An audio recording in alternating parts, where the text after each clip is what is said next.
right. Well, good morning and welcome to all of you, and welcome to this session on connecting the pipeline and conservatory leadership. My name is Jason Geary. I'm the director of the School of Music at the University of Maryland, and I'm thrilled to be joined here on stage by three of my colleagues. And over the next 50 minutes, we're going to address some of the challenges that we face, some of the successes that we've had, and some of the opportunities that exist around ensuring that the pipeline of underrepresented students flows from the high school and even pre-high school level to the collegiate level and on out into the professional world. So let me briefly introduce the panel here, and I'll go from my left.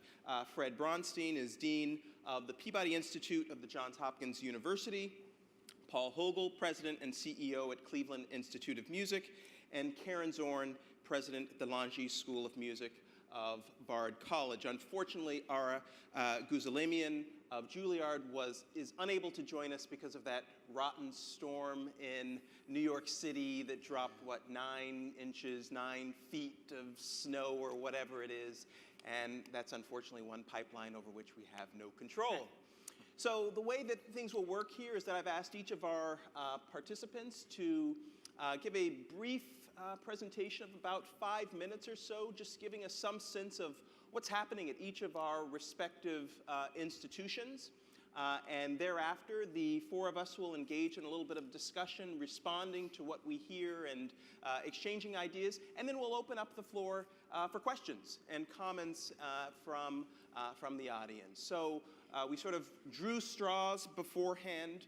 Actually, what we're trying to do is to think a little bit in terms of the kind of early pipeline, thinking about recruiting efforts, getting students through the pipeline and out the other side.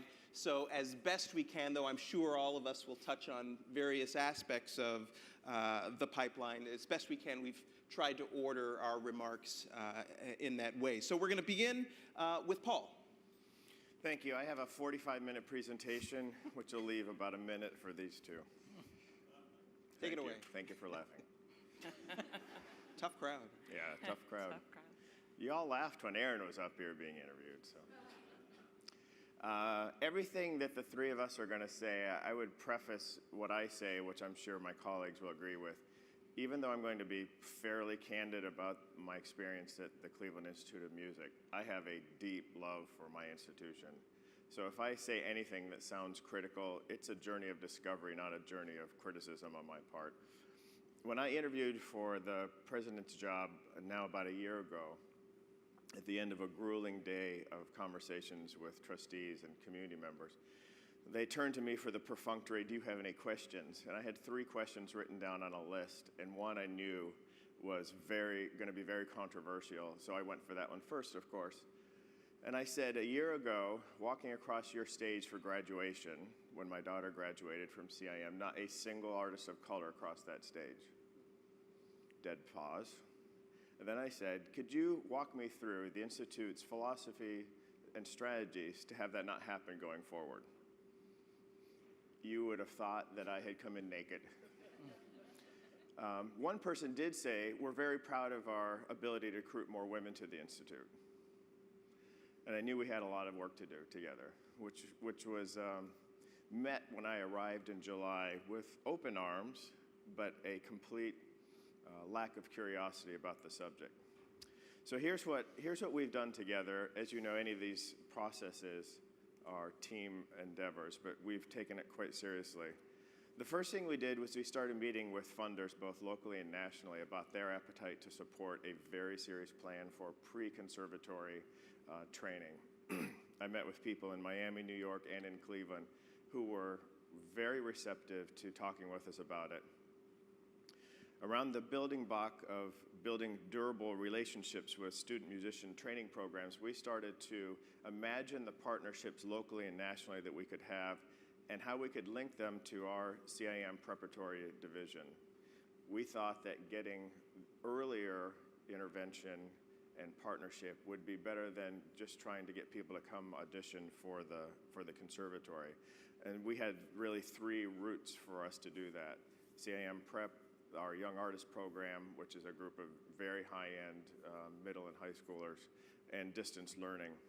We then started building connections with people, serious personal connections with the talent development program in Atlanta, with Sphinx, with the Cleveland School for the Arts, with the Cleveland Classical Guitar Society, which has a substantial member of African American and Latino members in the Guitar Society. And then we started to build the outline of a 6-year pilot program, which starts late, but it starts in 7th grade and imagines having up to 18 students in our prep program that would be mentored and paid for all the way through auditioning and being successful in their auditions for Conservatory. That process is underway right now, and we're, I think, on the edge of getting funding for that. The last 2 things that we did was that we've commissioned a board task force on this, because as I read the work being done nationally in areas of diversity outside of music, I started to read about organizations that had no institutional mandate for the endeavor. And so this year we're working on what we've called an aspiration statement, trying to build a sense of consensus among the faculty and the trustees and the staff. What is it that we're trying to achieve, and how can we articulate that in some way? We've seduced, I think, the Sphinx Performance Academy to come to Cleveland, which we're very proud of. I'm thrilled that they're going to be there in July. And we've also engaged with the New World Symphony, who is doing work on the other end of the pipeline of auditioning and helping identify artists of color to do that. The last thing I would say is, even with all those things, I've been there 7 months. We have a long, long way to go, but I find that every day someone wants to talk to me about it, from students to staff to faculty, and I think that's a healthy thing. Great. Thank you, Paul. So, Karen, let's hear about what's happening at Longy. Great, thank you. So I'm in a little bit different situation from Paul, because I have been at the Longy School of Music for coming up on 10 years. So I guess you could say that anything that's working or not working, I can get some credit and blame for. But what I wanted to start out talking about is in part what drew me to Longy. In 2006, the school actually changed its mission, and Longy has a social justice core mission. And that really drew me, this idea of a conservatory with a social justice core mission, this idea of musicians as agents of change, not just an elite pursuit as an endpoint of how we define success, I thought was a really interesting combination, and so it's what drew me to take the job. And so what I want to talk about a little bit today is actually the idea of what you can do in curriculum and in program to help create an inclusive and diverse education and community. And because we don't have a lot of time, I'm just going to focus on 2 things that we've done, and then we can wrap back around if anyone wants to hear more detail. So one of the things that I did about year 3 of being the president at Longy is I was looking pretty seriously at an alternative to a music ed degree. I looked at what our graduates were doing. Lots of them were teaching. We didn't have a music ed degree, but I was interested in doing something that was really about taking high-level performers and giving them serious training in teaching. And that was about the same time that New England Conservatory was very involved in the El Sistema movement growing, and I thought this was also kind of a perfect fit for Longy with our social justice core mission. And so, long story short, we ended up creating a Master of Arts in Teaching program, and that program actually lives in Los Angeles, and it's a partnership with the LA Phil. And the program actually really lives at the LA Phil's Youth Orchestra of Los Angeles, which is their El Sistema-inspired program. And so it kind of works like a teaching hospital. This graduate program is at the site where the kids are in the youth orchestra. And so our master's degree students are taking their graduate level courses, and then they sort of walk across the hall, and just like a teaching hospital, they start teaching right away. So it's a 1-year immersion program. At the end of the program, you leave with a Master of Arts in Teaching.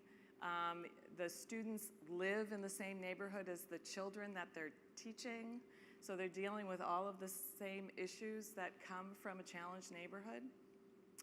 They're taking courses not just in how children and people learn, but also in identity and society and how the arts can actually be used to make change. We're 5 years in with the program. We have more than 50 graduates out in the field. They're all full-time employed in the field, so we're pretty proud of that. And we've learned a lot in those 5 years about what works and what doesn't. We have a very diverse faculty, and we have a very diverse student body. And so I see those graduates out in the field, hopefully having an impact. Now, with all that action happening in Los Angeles for Longy, for those of you who don't know, we're not actually located in Los Angeles, we're in Boston, and we're actually in Harvard Square. So the students at Longy in Massachusetts were saying, this looks pretty interesting what you're doing in Los Angeles. Why aren't we doing something like that here in Massachusetts? And they were right. By then, because of the work that New England Conservatory had done, there were a lot of El Sistema-inspired programs that had cropped up in Boston and in Massachusetts. And so what we decided to do was to start an orchestra for all of the kids that come from El Sistema-inspired programs. And we call it the Sistema Side by Side. And the first thing that I did with that program was I gave specific scholarship money to incoming Longy students as teaching assistants, and they were placed in the El Sistema sites around the city. And so at the moment, I think we have about 23 of them that are working across the city. Then we said to the El Sistema sites, you decide who's going to be in this orchestra at Longy. Anyone can be in this orchestra. So it's very much an orchestra with differentiated learning. We've got 6-year-olds and we've got 14-year-olds in it. And they sit side by side with our graduate students at Longy. And so what happens over the course of a couple of years if you're a Longy graduate student is that you spend a lot of time in the community, first assisting and learning how to teach, and then you spend a lot of time in this side-by-side orchestra mentoring the children. And so it's been, I hope, beneficial for the kids in Boston. You know what can happen when there's a program in a neighborhood?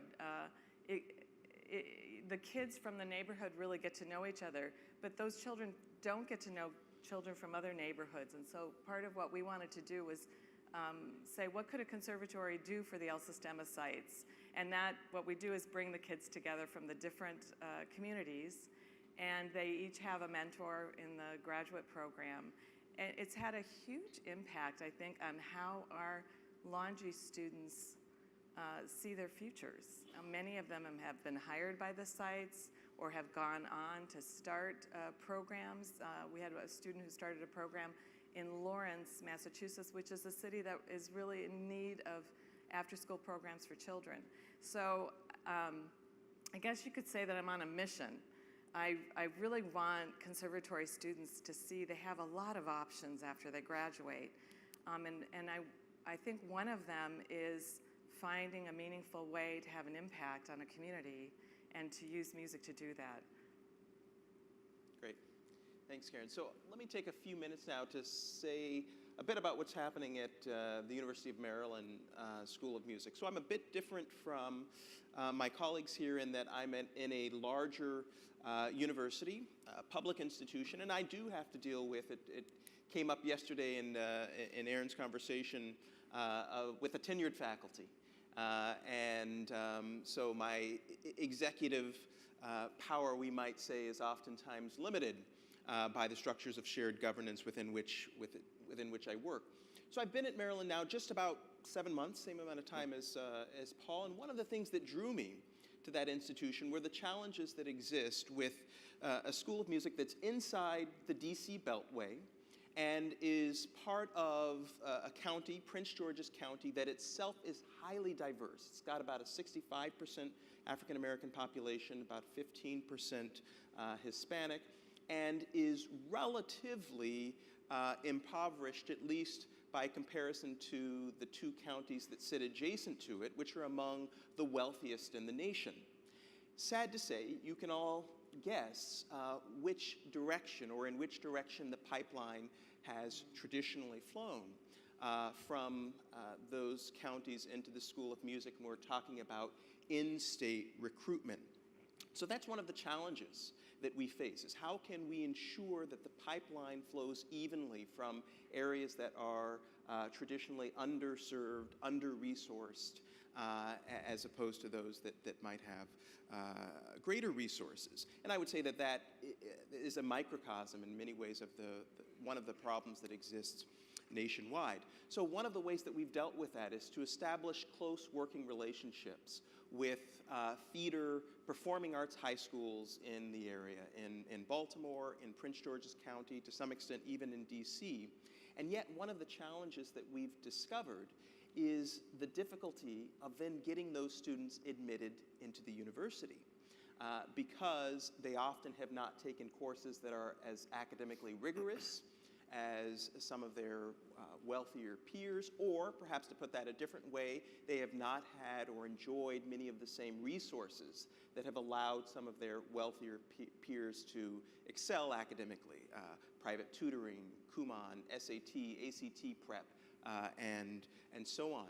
So we've found that not only is it important to establish relationships with these, the high schools themselves, but in particular with the guidance counselors, to ensure that they are aware of the requirements for students to be accepted into the university, and more importantly, that they're sharing those with students, so that as they look ahead to potentially applying to the university, they have a good sense of what's required to be accepted.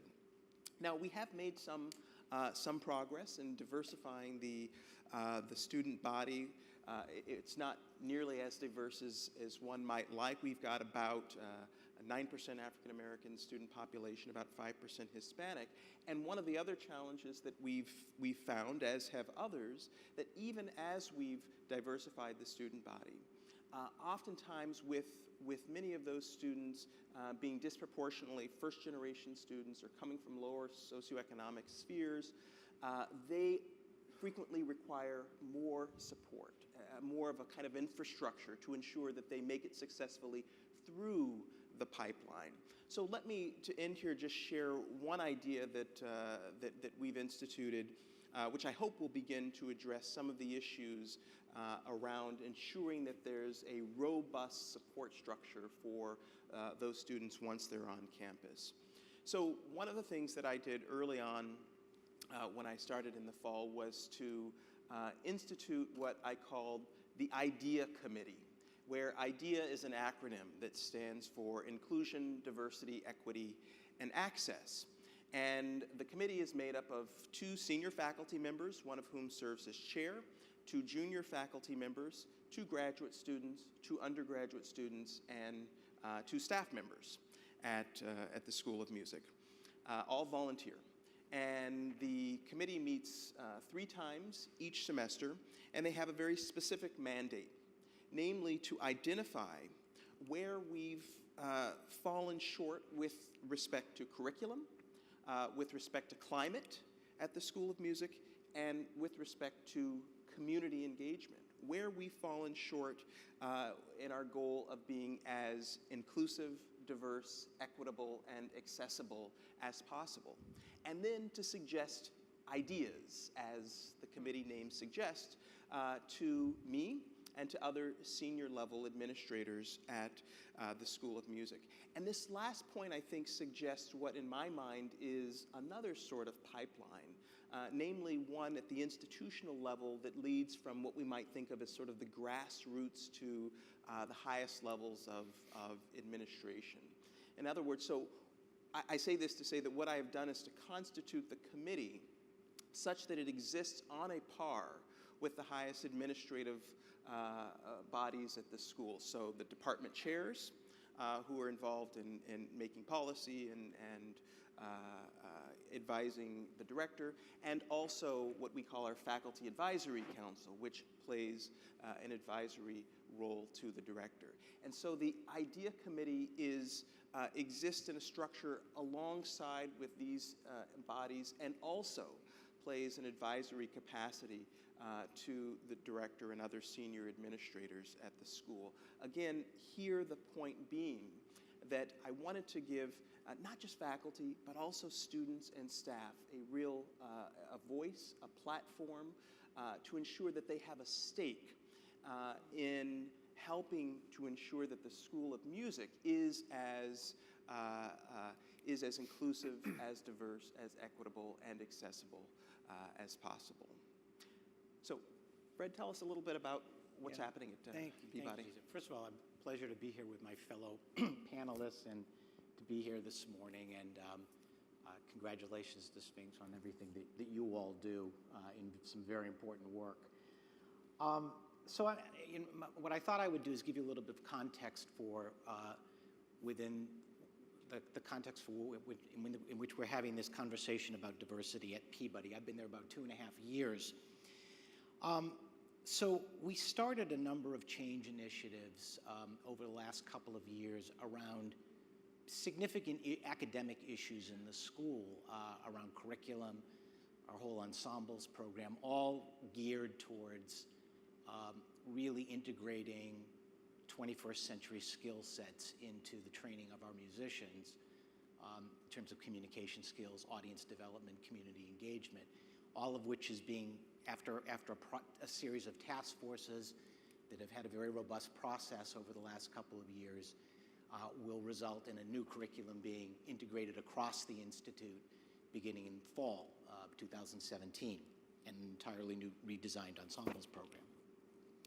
I tell you this because what occurred to me as we started to, continue to have these conversations around diversity, which became, I have to say, intensified following my first year, in the spring of my first year, there were the riots in Baltimore. And of course that, I wouldn't say that it changed the conversation, but it certainly accelerates the conversation for the entire university, for Johns Hopkins, and certainly for Peabody as well. I think that, what occurred to me was that we wanted to make sure we could elevate this issue across the Institute to the same position, and the seriousness with which we were taking on other issues in curriculum and all of the academic content of the Institute.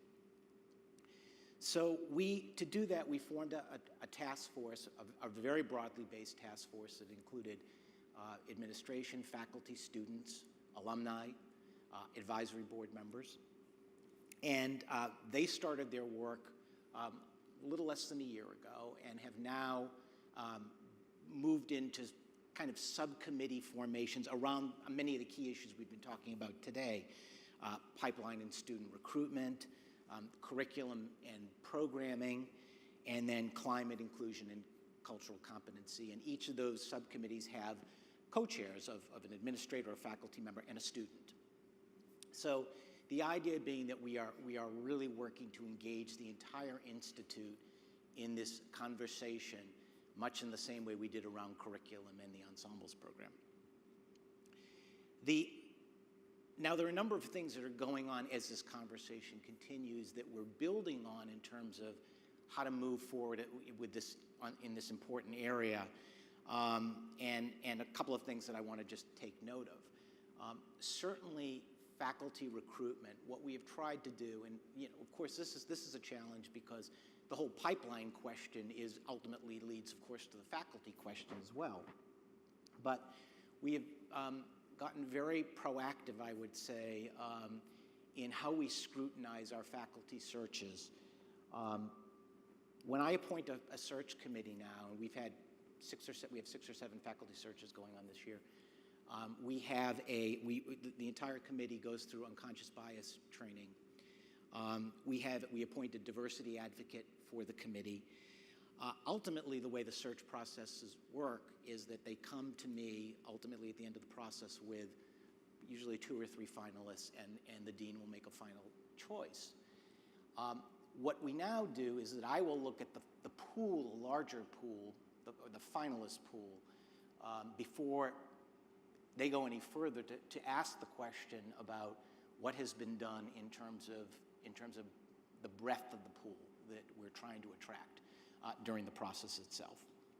We've also instituted a series of targeted opportunity hires with support from the university to bring in visiting guest faculty around this issue of diversity. The whole cultural competency question, there are a number of things that we are doing across the campus.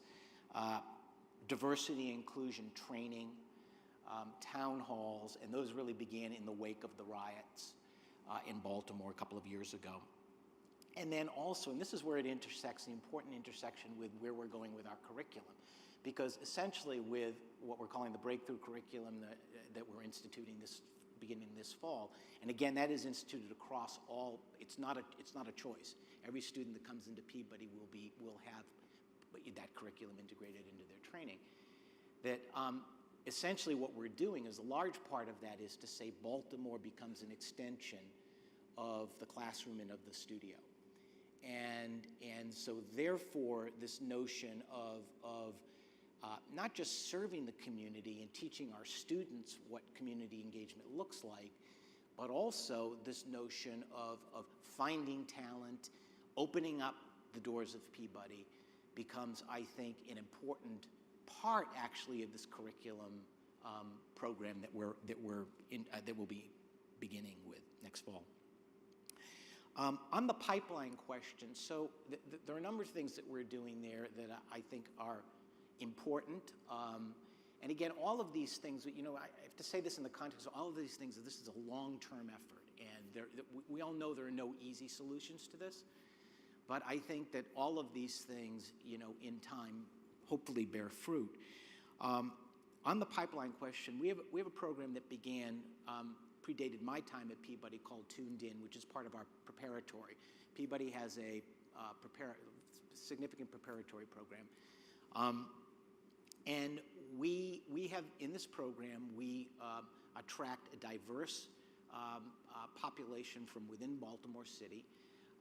We provide scholarships for students early on to study instruments, to play in ensembles, to take theory classes, comprehensive training. We've had a number of students come through that program now over the last couple of years and come into the conservatory.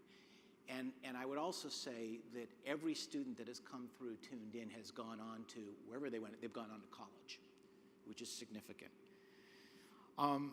We also have a program called the Baltimore Scholars Program, which is a university-wide program where if somebody is in the city of Baltimore and they are a citizen of the city of Baltimore and they can get into Johns Hopkins or one of its divisions, which Peabody is one, then that is tuition-free. And so we have every year, probably at any given time, we've got about 8 to 10 Baltimore scholars. They are not exclusively students of color, but they are mostly students of color.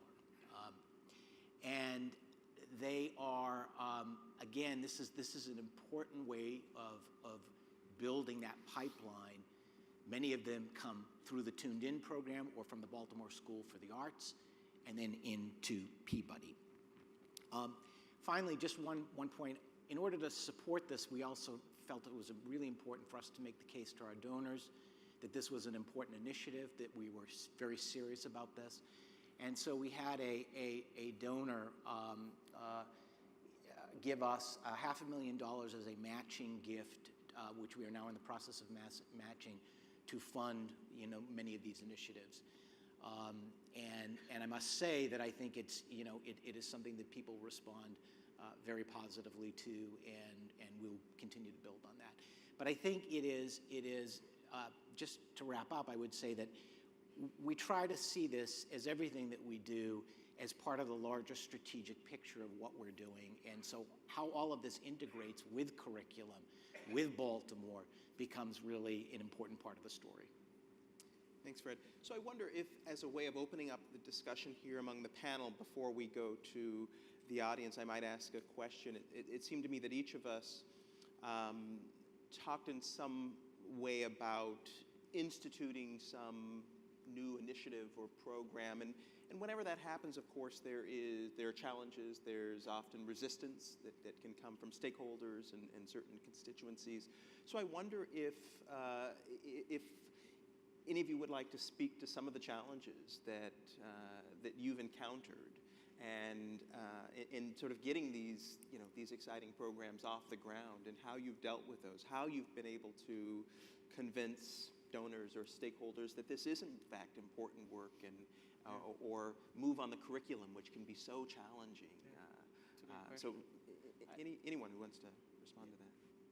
I'm happy to start. Please. I mean, I think what you're talking about, whether you're talking about this issue, or whether you're talking about diversity, or whether you're talking about curriculum, or whether you're talking about whatever it is, faculty governance, it's culture change. It's major culture change, I think. And so, our approach to that, certainly on the diversity question, and Peabody does not have a good history on this issue. When you go back over, it's the oldest conservatory in the country, and that's why we think it's so important, is because of some of that history. And so I think that, but in anything, in any of these issues, it's about culture change. And so I think what you have to do is, first of all, you have to be very consistent and transparent and about communicating about what the objectives are to the entire population, and do it, and that communication has to happen a lot, and the conversation has to happen a lot. And I think maybe the most important thing is to seed these ideas. And so that, whether it's curriculum, I mean, we do these Dean's Incentive Grants for creative ideas around innovation and curriculum and interdisciplinary studies. We do Dean Symposiums. Aaron came in and did one of them earlier this year, where we're introducing the campus to what's going on out in the real world, and how is it changing, and what do we need to do to prepare our students to be ready for that. And I think the same thing on the whole question of diversity. I think it is about doing these things, some of which I talked about, to seed the idea, but to be very consistent, and to provide a goal, really, of where the institution needs to go, and then engage people in that conversation about how to get there. I would say that there are three challenges that I think we have, although I never think about them. Number one, there's no natural need, meaning that this year, probably like your schools, 1,100 applications for 50-member freshman class. So to convince the abstract institution that we have a glut of applicants, I can't go down that road because no one naturally believes it. So the second thing is, now that I've opened the discussion, and it wasn't just me, our dean has been extraordinary on this topic, all of a sudden I'm getting great input from faculty, staff, and students. And so the challenge of meeting their expectations, because I've talked about this virtually every day for 7 months. And the third thing is the funding. I can't just create new programs of substantial new, high-cost, pre-collegiate training programs out of thin air. And an institution that has not prioritized fundraising for 96 years, this is a jump start to the institution. So those are the three things I think. I am operating under the assumption that if I put a talented student in front of our faculty, that's all they want. And until somebody proves me wrong, I'm going to go with that understanding. Yeah, I think cultural change is tough. It's really, really tough. And I used to work at the largest music school in the world, and now I work at one of the smallest ones. And so I know what it's like to be a part of a big system. It's sort of like trying to get a can line to march and move forward, trying to bring everybody together all at the same time. And so I have such a different approach now, and I'll just share it with you. It's not rocket science, but at some point I figured out that you couldn't change people's minds. And so behavior modification kind of works. So I tend to go where the good energy is for this.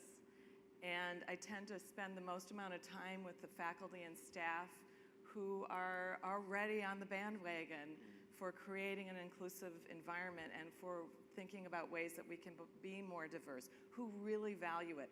That's where I spend my time. And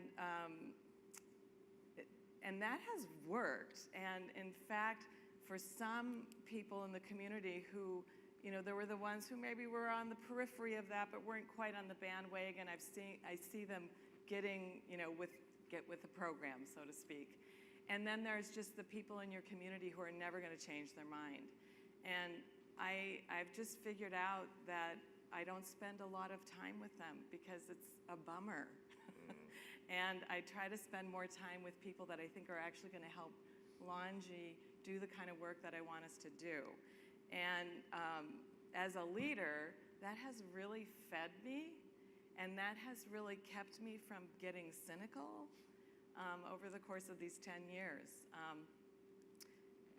So that's my 2 cents on that. Go where the good energy is. Go where the good energy is. Right. That's great advice. I think that's an excellent point, because one of the things that has occurred to me over the years is that when it comes to questions of inclusion and diversity, sure, there might be a small minority of say, vocal opposition, but often what you're dealing with is just a kind of inertia, right? Yeah. Or people who are just happy with the status That's quo, right. or so I think if you can harness where that good energy is, as you say, then it can really help to bring, those folks who aren't, that vocal opposition along, and they begin to see, the benefits of I think it takes time for people to interpret your motives also.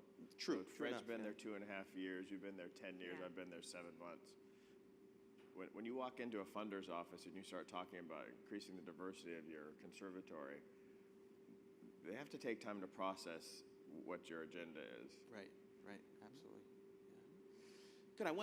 I'm cognizant of the time, and I want to make sure that we have plenty of time for comments and questions. So why don't we open the floor at this point to anybody who'd like to join the conversation, ask questions of any one of us up here, or make comments. And I don't know that we have a mic, so you'll just have to speak loudly, and I can repeat questions. Or we do have a mic here somewhere? Oh, here it is. Okay, excellent. So if you wouldn't mind coming to the mic, telling us who you are, and give us your comment or question. I have so many questions. Wow. I'll Excellent. try to limit myself to just one. My name is Katherine Carleton. I run the National Association for Canadian Orchestras, called Orchestras Canada, Orchestre Canada. And my question comes on behalf of my member orchestras, and I'm assuming those in other parts of the world as well. And it's counsel that you would like to give to the other end of the pipeline. Orchestras are obviously not the only engagers of the people who are going to be graduating from your programs, benefiting from the work that you are doing. But if you had your dreams, and I know that you have all been immersed in orchestral culture throughout your careers, what would you wish in terms of the evolution of orchestras to be the welcoming, diverse, reflective institutions that they can be? So I'll give you a sarcastic answer because I know that'll surprise some of you in the room. I'm happy to talk to any orchestra about what our plan is. I'd like to hear what an orchestra's plan is. And if you really want to get some good advice, go talk to this fetching woman right here, the president of the Detroit Symphony, because 20 years ago, they asked themselves that question and did something about it. Is it the only answer? No, but it's a good answer. They embedded African-American fellows as full members of the orchestra, auditioned every 2 or 3 years from a national candidate pool. That's what they're doing. So ask all your member orchestras, instead of wringing your hands at the next national conference and having a panel of 6 people talk about it, what's your plan? What are you doing about it? So I can tell you what we're trying to do. That's what my answer is. I would actually turn it back on us and say that I think that the strength of the schools and the obligation of the schools is to help to solve this issue. Yep, I agree. And I think that in the sense that it's too late by the time they leave our places and get to your place. Right. It's too late. Whether you're talking about community engagement or how people are trained in doing these things or diversity, it's too late. And so it has to happen, the inclusion has to happen much earlier, and the training, the mindset has to change. It's our obligation to change how our musicians think before they get to. I ran 3 professional orchestras, And it's got to happen here. And that's why things like in the curriculum and community engagement and their mentality is so important. Because that's what these folks are begging for, I'm pointing at Ann. I mean, that's what these folks are begging for, that we solve the problem before it gets to them. But having said that, there are musicians of color who aren't engaged in our big American orchestras. Yeah. So I agree with Fred. I sat on the stage last year and said loudly, it's a pipeline problem. Ironically, a month later, I was in the pipeline. But so I agree with you wholeheartedly. You know how many students of color auditioned last week for the Cleveland Institute of Music on opening weekend of auditions? 0. Now tomorrow we got another 200 coming, but so clearly a long way to go. Yeah. Next question. Thank you. Professor Geary, it sounded like you were suggesting that perhaps students of color, and I hope that you will clarify this for me, students of color particularly were having difficulty qualifying to get into the University of Maryland. It sounded like you were saying that. I hope that you'll clarify that for us. And I'd like to hear from the other, particularly conservatory panelists, why, what is it that is keeping persons of color from qualifying for application, or for, no, not for application, for entry, for admission into these schools? Because if we're really talking about trying to increase the pipeline, it would seem to me as though, well, we need to find out what's the cause. Why aren't we getting in? So let me start by addressing the question you raised. So to clarify, I was talking about the students that we have coming from schools with which we've established partner relationships. So we think of them as sort of feeder schools, and we've been very deliberate in finding schools that have large populations of underrepresented minority students. It also so happens, in part because these are performing arts high schools that often don't have, for example, because we're a state institution, there are requirements as to the number of years of math that a student has had to take, and so forth and so on. And so in part because they are performing arts high schools, and in part because they tend not to be, in many instances, as strong academically as many of the other institutions from which we're drawing students, we find that the university is telling us, well, you can't admit these students. So even if the School of Music is inclined to do so, they still have to be accepted into the University of Maryland. So one of the ways that we've dealt with that is we are actually the only unit on campus that has, and we've advocated strongly for this, that has a standing meeting every year with the Office of Undergraduate Admissions, so that we can go in and speak with the director of that office, and I'm there at that meeting. It's about 3 hours long. I go with my associate directors and our director of admissions, and we go student by student, and we're making the case that they ought to be looking holistically at these students, and that they have to be taking into consideration their trajectory as musicians. And so we've been successful in many instances, but not in all, and it's a challenge. It's a challenge that we'll continue to face because of the structure within which we exist. I think it's a really important question, and I think it's the access problem, because we're in a business that is, you can't decide at 16 years old that you're going to do this and get into a place like Peabody, because you can't.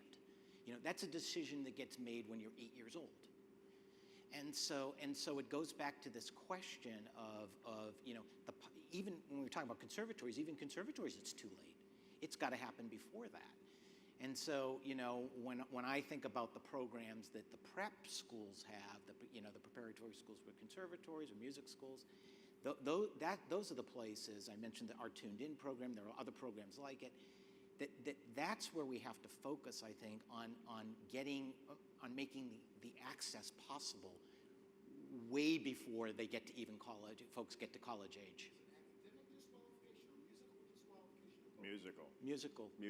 It's just a training thing, and I think it's it is you can't start to play the violin when you're 16 years old.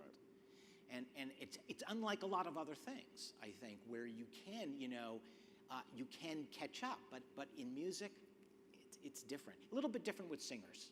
It's a little bit different with singers, but with instrumentalists, it's a real issue. I would agree with Fred on that, and it's one of the reasons we moved away from a traditional prep program and decided to be attached to a program that's all about access. So any of the kid programs that we're involved in, they're free. They're all absolutely free. And so that takes away that issue. It's also come one, come all. The other thing I would just add is that I think it's a leadership issue. And you have to really be committed to making a change. So I'm involved in admissions as the president. I'm deeply involved in admissions at Longy. And I can be in part because we're small. And so when we're going through the admissions process, if I feel that our pool is not the kind of pool that I want to see, we just keep going. Even after audition season is over, we keep looking for students and we keep admitting students until, the day before school if we find the right student. The other thing is that we're pretty open-minded about a student's experience coming in, because we're really looking at that student as an individual and as an artist, and we're really interested in helping them develop as an artist. And because we see so many different ways of defining success, it doesn't matter to us in the same way whether they started to play the violin at 5 or not. I'm pretty interested in a 14-year-old beginner who could make a lot of progress if they get good instruction. By the time they're 18, or by the time they come to us, they're more like 20 or 21. So I think it's also changing our view of what success looks like as a musician, and how society needs musicians. There's so much need, maybe more now than ever.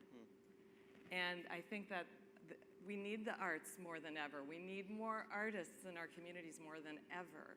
So my interest is in finding a way to take someone who's passionate, who may not have started in a traditional way, and helping them see, like, who am I as an artist and what can I contribute to this society? Great. I know we have a line of questioners. Unfortunately, we have time for only one more question, and we don't have a lot of time, so I'm sorry. Hi, I'm Melissa Snoza, Executive Director of Fifth House Ensemble, based in Chicago.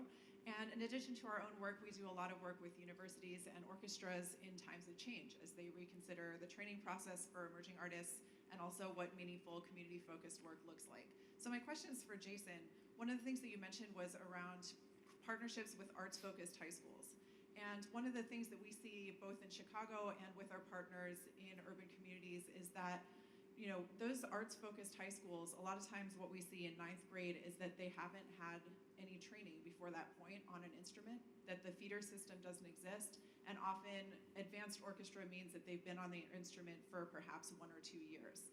So I'm curious if there's anything that you're doing as an institution to support that process prior to high school. You raise a really good point. I would say, and that's something that we have found. It's a challenge, even with these feeder schools, as we're calling them, because the level can often be quite uneven. So I think what we're doing there is we're trying to not just limit our focus and limit our partnerships to high school, but also to work at both the elementary and the middle school level with students early on. And so we've recently initiated a kind of partnership with several schools in Prince George's County, in which we have students and faculty who regularly visit those schools and engage with faculty and with students there. And so we're trying as much as we can to kind of spark that interest early on for students, and where there are opportunities and where it's clear that the student might be inclined in a particular direction, to see then if we can't steer them in that direction. So I think the short answer to that question is that we're trying as much as possible not to limit ourselves just to the high school level, but to work back as early as elementary and even middle school. So, yeah. There's obviously a lot more to say on this topic, and this, I'm sure, will be just the beginning of an ongoing conversation here at Sphinx. And so let me thank all of our participants on this panel. Let me thank you for all of your questions and comments. And for those of you who didn't get a chance to answer, to ask a question, I would encourage you to seek one or all of us out. And that's what we're here to do. We're here to learn. We're here to continue the conversation. And so again, I thank all of you for your participation, and have a wonderful conference. Thank you.